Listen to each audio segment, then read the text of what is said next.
Hello friends, myself Saurav the Computer Guru. I will be taking up your computer science classes. I have done my BTechs and MTechs from Manipal University and Rajiv Gandhi Pradyogiki Vishwavidyalaya, and I will be teaching you computer science all subjects. That means whatever the subjects you have in computer science, I will be taking up all. Hello friends, this will be your second class for CPTC. ये आपका दूसरा class है CPTC के लिए. CPTC मतलब computer programming through C.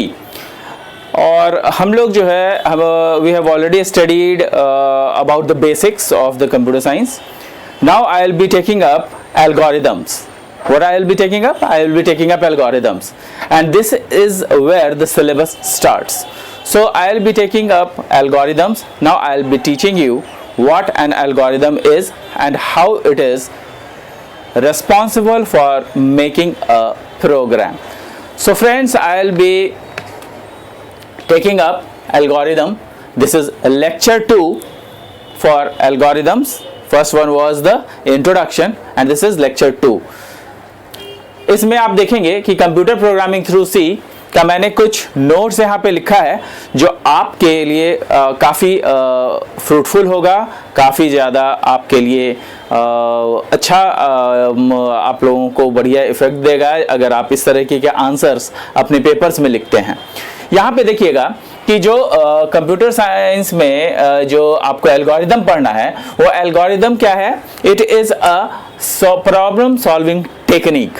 क्या है? It is a problem solving technique and a step by step procedure to solve a particular problem. It consist of English like statements in which each statement is precise and well defined to perform a specific operation when their statements are carried when these statements are carried out for a given set of condition, they would produce the required result. कहने का मतलब ये है कि जो भी आपका ये जो एल्गोरिदम होता है वो प्रोग्राम्स को लिखने का तरीका बताता है. कहने का मतलब कि ये एक सेट ऑफ रूल्स है जिसके तहत प्रोग्राम्स को हम लोग लिखते हैं और वो प्रोग्राम्स ऐसे ही नहीं लिखा जाता बल्कि कुछ रूल्स, सर्टेन रूल्स फॉलो किए जाते हैं उन प्रोग्राम्स को लिखने के लिए. और ये प्रोग्राम्स जब भी हम लोग लिखते हैं तो इस तरीके से लिखते हैं कि हमारे प्रोग्राम्स कहीं भी किसी रूप में गलत ना हो जाए. तो उसके पहले उसके सेट ऑफ रूल्स को जानना जरूरी है. मैंने कहा था कि C इज अ लैंग्वेज और जब भी कोई लैंग्वेज होता है तो जो लैंग्वेज होता है वो कम्युनिकेटिव होना चाहिए. कम्युनिकेटिव का मतलब ये कि जो आप बोलें, जो जिस तरह का भी आप इंफॉर्मेशन या इंस्ट्रक्शंस दें तो सामने में जो सामने वाला बंदा है उसको वो चीज़ें समझ में आनी चाहिए. कहने का मतलब ये है कि अगर आपने कुछ कहा और सामने वाला समझ ही नहीं पा रहा है इसका मतलब कि आपके लैंग्वेज को वो बंदा नहीं समझ पा रहा है. और अगर ऐसा है तो वो कम्युनिकेटिव नहीं है. That will not be a language और that will not be a proper language. कई बार ऐसा हुआ कि जैसे मैंने लास्ट क्लास में मैंने बताया था कि जो एल्गोरिदम होता है वो सेट ऑफ रूल्स हैं. उसी तरीके से जो हिंदी ग्रामर होता है वो हिंदी के लिए सेट ऑफ रूल्स हैं. इंग्लिश ग्रामर होता है वो इंग्लिश के लिए सेट ऑफ रूल्स हैं. तो इन रूल्स को फॉलो करते हुए हम लोग इंग्लिश में बातें कर पाते हैं. इन रूल्स को फॉलो करते हुए जो आपके हिंदी व्याकरण है उसके रूल्स को फॉलो करते हम लोग हिंदी में बातें कर पाते हैं या लिख पाते हैं. तो उसी तरीके से अगर हमें कंप्यूटर को अपनी बातों को समझाना है या हमें लिखना है तो हमें उनके ही लैंग्वेज में उसको लिखना पड़ेगा या उनको समझाना पड़ेगा या ऐसे इंस्ट्रक्शंस देने पड़ेंगे जो कि कंप्यूटर समझ पाए. और अगर हम लोगों ने ऐसा नहीं किया तो हमारा प्रोग्राम गलत हो सकता है. तो उसके पहले जो आप कंप्यूटर की जो प्रोग्राम सीखेंगे उसके पहले आपको ये एल्गोरिदम समझना जरूरी है कि आखिर ये एल्गोरिदम किस तरीके से हेल्पफुल होंगे आपके प्रोग्राम को लिखने के लिए. यहाँ पे मैंने क्लियरली मेंशन किया है कि ये कुछ और नहीं है बल्कि प्रॉब्लम सॉल्विंग टेक्निक है. प्रॉब्लम सॉल्विंग टेक्निक कहने का मतलब ये होता है कि आपका जो प्रॉब्लम है, जो भी आपको प्रोग्राम बनाना है, उसको सॉल्व करने के लिए ये एक अच्छा स्टेप बाय स्टेप मेथड है, स्टेप बाय स्टेप प्रोसीजर है, एक टेक्निक है। क्या है? एल्गोरिदम। एल्गोरिदम एक टेक्निक है जिसके तहत हम लोग कोई भी प्रॉब्लम को सॉल्व कर सकते हैं। और इसको करने के लिए हम लोगों को कुछ इंग्लिश लाइक स्टेटमेंट्स को इस्तेमाल करना पड़ता है जो कि कंप्यूटर समझ पाता है, और वो बहुत ही प्रिसाइज होता है। प्रिसाइज कहने का मतलब छोटा, सटीक, प्रिसाइज होता है, वेल डिफाइंड होता है, और ये आपके जो परफॉर्म करता है, define to perform specific operation. इसको स्पेसिफिक किसी भी पर्टिकुलर ऑपरेशन को करने के लिए हमें इसकी ज़रूरत पड़ती है, और इस तरीके से जो हमारे पास गिवन सेट ऑफ कंडीशंस हैं उसको ध्यान में रखते हुए हम लोग इस पर्टिकुलर प्रोग्राम को या पर्टिकुलर प्रोग्राम को लिखने के लिए हम लोग ये एल्गोरिदम का इस्तेमाल करते हैं। अब यहाँ पे देखिएगा कि मैंने बताया है कि कैरेक्टरिस्टिक्स ऑफ एल्गोरिदम क्या है। कैरेक्टरिस्टिक्स ऑफ एल्गोरिदम कहने का मतलब ये है कि जो एल्गोरिदम आपके पास ऑलरेडी एग्जिस्ट कर रहा है उनके तहत आप ये देखेंगे कि जो सेट ऑफ रूल्स उनमें है वो किस तरीके से अप्लाई होते हैं। तो मैंने यहाँ पे 5 मेन कैरेक्टरिस्टिक्स बताए हैं।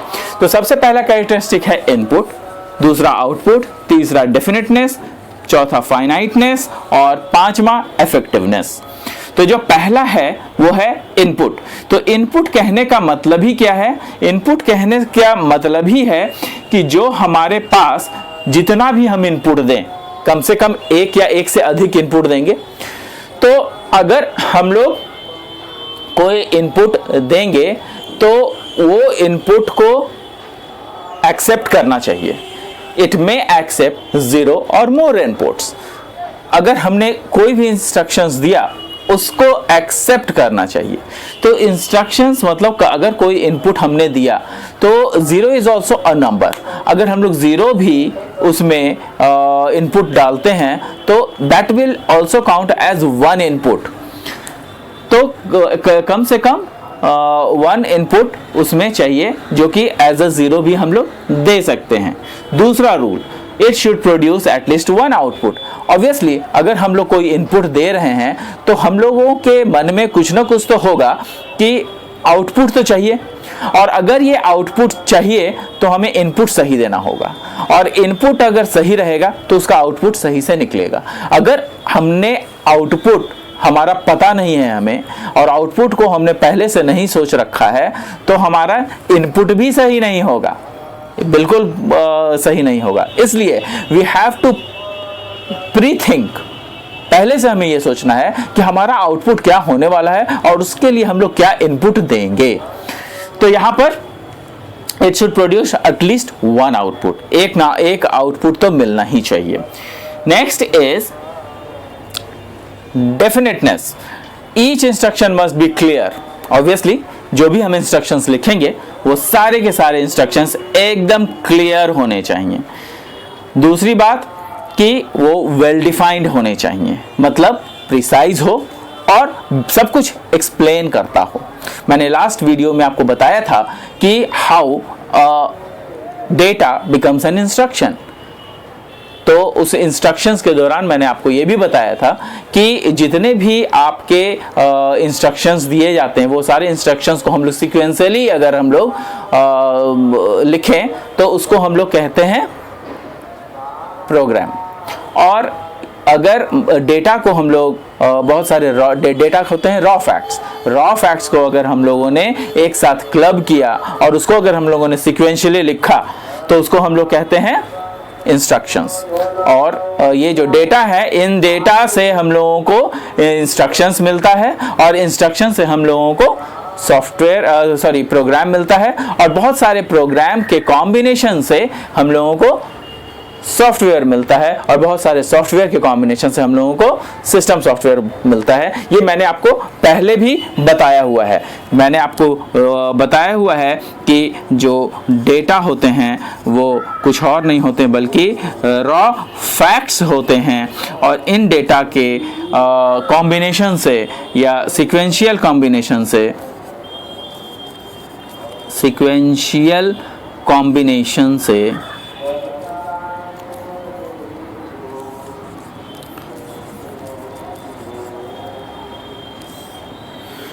सीक्वेंशियल कॉम्बिनेशन से हमें इंस्ट्रक्शन मिलता है और इन इंस्ट्रक्शन के सीक्वेंशियल कॉम्बिनेशन से हमें प्रोग्राम मिलता है और इस प्रोग्राम के सीक्वेंशियल कॉम्बिनेशन से हमें सॉफ्टवेयर मिलता है और सॉफ्टवेयर से हमें सिस्टम सॉफ्टवेयर मिलता है। ये मैंने लास्ट वीडियो में बता चुका हूं आपको, तो ये आपके दिमाग में क्लियर रहे कि जो भी मैं बताता हूं उसको थोड़ा सा ध्यान में रखिएगा। तो यहाँ पे मैंने बताया आपको कि इनपुट होना चाहिए, आउटपुट होना चाहिए। डेफिनेटनेस की मैं बात कर रहा था कि जो आपके इंस्ट्रक्शंस होंगे वो एक बिल्कुल क्लियर होने चाहिए, वेल डिफाइंड होने चाहिए, अपने आप में सब कुछ आपको डिफाइन करना चाहिए और छोटा होना चाहिए। फाइनाइटनेस क्या है? फाइनाइटनेस का मतलब यह है कि अगर हम कोई प्रोग्राम लिखें तो ऐसा ना हो कि वो इनफाइनाइट लूप में चला जाए, और इनफाइनाइट लूप में अगर चला जाएगा तो वो प्रोग्राम चलता रह जाएगा, कभी खत्म ही नहीं होगा। तो ये भी हमें ध्यान में रखना है कि there should be a limit to it. हम लोग कितना उसमें प्रोग्रामिंग स्किल डाल रहे हैं, किस लेवल का डाल रहे हैं, ताकि प्रॉब्लम हमें ज़्यादा से ज़्यादा ना हो और हम लोगों को वो एक इनफाइनाइट लूप में न चला जाए और फाइनाइट लूप में ही रहे, ताकि हमारा प्रॉब्लम जो है, हमारा जो प्रोग्राम है वो सही से चले।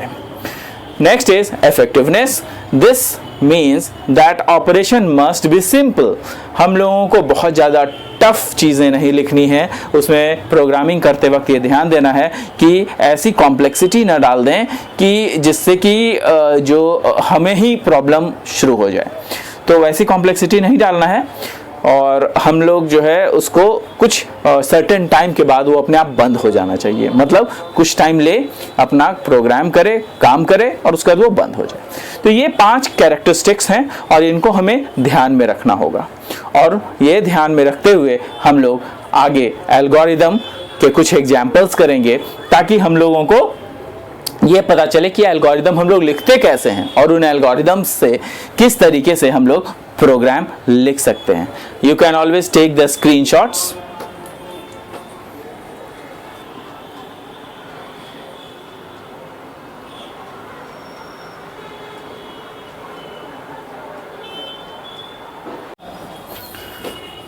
फ्रेंड्स, अभी हम लोग बातें कर रहे थे कि जो हमारा एल्गोरिदम है वो किस तरीके से, उसके सेट ऑफ रूल्स क्या हैं, उसके कैरेक्टरिस्टिक्स क्या हैं और उसके बारे में हम लोगों ने जाना कि आखिर एल्गोरिदम हमारे लिए कैसे फ्रूटफुल होगा। अब हम लोग ये समझेंगे कि जो एल्गोरिदम है उसको लिखते कैसे हैं। यहाँ पर देखिए मैंने कुछ एल्गोरिदम्स लिखा है और इस एल्गोरिदम के तहत हम लोग ये जानेंगे कि आखिर जो हमारा एल्गोरिदम है वो किस तरीके से काम करता है। कहने का मतलब कि जो हमारा एल्गोरिदम है वो बहुत सारे चीज़ों पे डिपेंड करता है, जो कि आपका सेट ऑफ रूल्स होता है। क्यों? क्योंकि आपका ये सेट ऑफ रूल्स होता है इस किसके लिए? प्रोग्रामिंग एक्टिविटी करने के लिए या प्रोग्राम को लिखने के लिए। अब यहाँ पर हम लोग ये जानेंगे कि आखिर ये सेट ऑफ रूल्स हैं क्या। तो सेट ऑफ रूल्स को अगर हम लोग जानेंगे तो ये देखिए कि हमारे डिफरेंट स्टेप्स होते हैं इसमें। तो ये मैंने हम लोगों ने ये पढ़ा था कि जो एल्गोरिथम होता है वो स्टेप बाय स्टेप प्रोसीजर होता है। तो यहाँ पे स्टेप बाय स्टेप है। कंसाइज होता है, इंग्लिश लाइक स्टेटमेंट्स होता है। इंग्लिश लाइक स्टेटमेंट्स आपको दिख रहे होंगे। कंसाइज और प्रिसाइज होता है, मतलब छोटा और सटीक होता है, वो भी आप देख रहे हैं। तो इसमें होता कैसे है, ये स्टेप बाय स्टेप लिखते कैसे हैं उसको हम लोग देखेंगे। ये स्टेप बाय स्टेप लिखने के लिए हम लोगों को क्या करना पड़ता है कि जो आपका एल्गोरिदम है उसको स्टेप में सबसे पहले हम लोग स्टार्ट करते हैं। स्टार्ट कराने के बाद जो है हम लोग उसमें वैल्यूज डालते हैं और ये वैल्यूज कैसे इनपुट कराते हैं, वो इनपुट के मेथड से कराते हैं। जैसे यहाँ पे area is equal to pi r square है, तो इसमें हम लोग रेडियस हमें नहीं पता है, तो हम लोग यहाँ पे क्या करेंगे कि रेडियस को इनपुट कराएंगे। वो रेडियस कुछ भी हो सकता है, कोई भी वैल्यू हो सकता है, जो भी आप डालना चाहें वो वैल्यू इसमें डाल सकते हैं। तो ये जो रेडियस होता है वो कुछ और नहीं होता है बल्कि आप ही के द्वारा दिया गया वैल्यू है।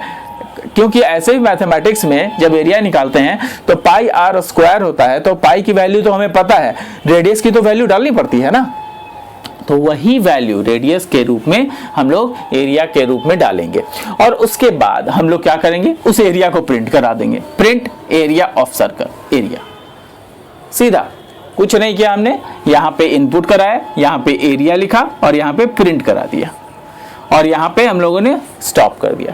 तो ये ही आपका 4 लाइन का 4 स्टेप का कहेंगे कि आपका एल्गोरिदम है, किसके लिए, एरिया ऑफ सर्कल के लिए, और इसमें आपके 4 में 4 नंबर मिल जाएंगे। तो इसमें जो है आप लोगों को ये बस ध्यान देना है कि स्टेप्स सही होने चाहिए।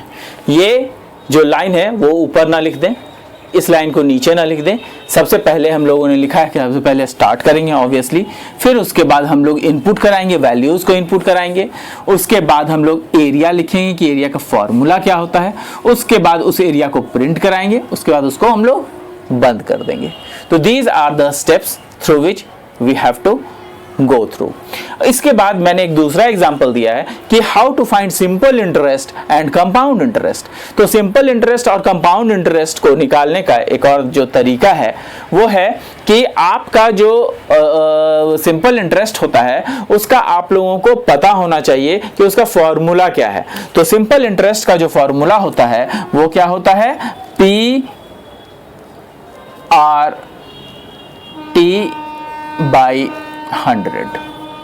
और कंपाउंड इंटरेस्ट का क्या फॉर्मूला होता है, कंपाउंड इंटरेस्ट का फॉर्मूला होता है P × 1 + R/100 to the power T और -P। तो यहाँ पर जो है हम लोगों ने जो देखा वो ये दोनों फॉर्मूला इसके लिए चाहिए होगा हमें, तब हम लोग सिंपल इंटरेस्ट निकाल सकते हैं। तो सिंपल इंटरेस्ट निकालने के लिए सबसे पहले हमें यह देखना होगा कि हमें ये फॉर्मूला किस तरीके से बिठाना है हमारे प्रोग्राम के लिए। तो हम लोग क्या करेंगे कि सबसे पहले स्टार्ट करेंगे ऑब्वियसली, और उसके बाद फिर हम लोग PTR की वैल्यू डालेंगे। तो यहाँ पे हमने इनपुट कराया, PRT की वैल्यू डाली, और PRT की वैल्यू डालने के बाद हम लोग क्या कैलकुलेट करेंगे, SI, जो कि आपका देखिए PTR/100 होता है, PRT/100 वही लिखा है मैंने। और उसके बाद फिर स्टेप 4 में हम लोग आएंगे, उसके बाद स्टेप 4 में कंपाउंड इंटरेस्ट की वैल्यू डालेंगे। Compound interest is equal to जो फॉर्मूला होता है उसी को हमने यहाँ पे डाल दिया है, ठीक है। और उसके बाद हम लोग क्या करेंगे कि स्टेप 5 में प्रिंट करा देंगे सिंपल इंटरेस्ट, और उसके बाद एक स्टेप और होगा जो कि यहीं पे हम लोग लिख सकते हैं, यहाँ पे प्रिंट करवा देंगे। क्या प्रिंट करा देंगे, हम लोग प्रिंट करा देंगे आपका कंपाउंड इंटरेस्ट। क्या होगा, ये कंपाउंड इंटरेस्ट होगा। ये compound interest is equal to CI। ये एक स्टेप मेरे से छूट गया था, और उसके बाद जो नेक्स्ट स्टेप होगा वो स्टॉप हो जाएगा। ये स्टेप 7 में होगा, स्टॉप। तो हम लोगों को जो है टोटल 7 स्टेप लगेंगे इसको लिखने में। कुछ नहीं किया हमने, क्या किया, सबसे पहले शुरू किया हमने, उसके बाद उसमें वैल्यूज डाले, इनपुट कराया, फिर उसके बाद सिंपल इंटरेस्ट का फॉर्मूला लगाया, और उसके बाद कंपाउंड इंटरेस्ट का फॉर्मूला लगाया, प्रिंट करा दिया, स्टॉप करा दिया। तो हमें जो है ज़्यादा कुछ नहीं करना है, बल्कि हमें ये देखना है कि आपका जो रिक्वायरमेंट है वो पूरा हो रहा है कि नहीं। हमारा रिक्वायरमेंट क्या था, हमारा रिक्वायरमेंट था सिंपल इंटरेस्ट और कंपाउंड इंटरेस्ट निकालना। तो हमने उसी को सिंपल इंटरेस्ट और कंपाउंड इंटरेस्ट के रूप में यहाँ पे लिखा है। यहाँ पर अब नीचे एक और प्रॉब्लम है, देखिए, write an algorithm to find out basic